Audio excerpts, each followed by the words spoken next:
Ikot kaagad mga katiits, oh. Bumangga pa sa kamay ko. Tingnan nyo mga katiits, nakatayo ako sa ibabaw ng punso mga katiits. Umiikot talaga siya.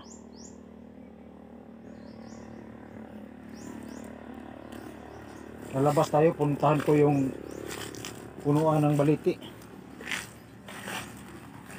Mula sa punso mga katiits, may isa pang kahoy. Tapos yung sanga niya, ayun yung sanga. Dito na kayo po sa punso mga katiits. Yung pala mga simpleng palatandaan na may treasure na nakabaon mga katiits. May treasure talagang nakabaon. Kasi yung sanga ng kahoy nakayuko. At nakaturo ang sanga papunta sa punso. Ayan mga katiits.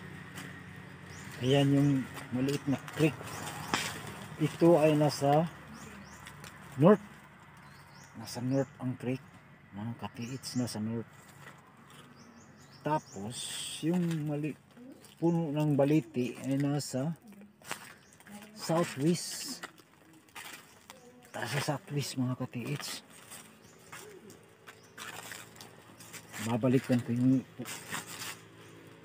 ito po yung puno ng baliti. Hinukay na to dati.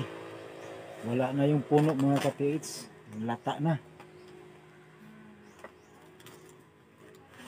Ito yung ginaghukayan mga katiits. Ayan. Hinukay ito. Malalim. Hanggang 30 feet ang lalim ito. Tapos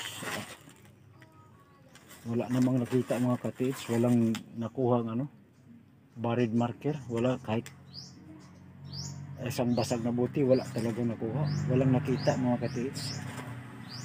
Ito yung kanilang pinaghukayan. Ayan. Wala na, natabunan na ng lupa.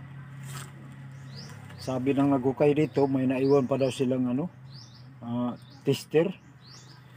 Yung rod na mahaba. Diditikin natin mamaya mga katiits. Kung nasaan yung saan banda yung tester. Subukan natin. Kasi walang laman to.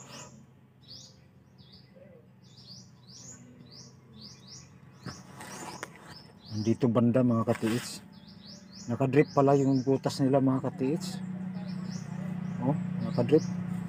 Nandito yung metal. Yung rod. Dito banda mga katiits. Nandun sila naghukay. Nakadrip sila papunta rito.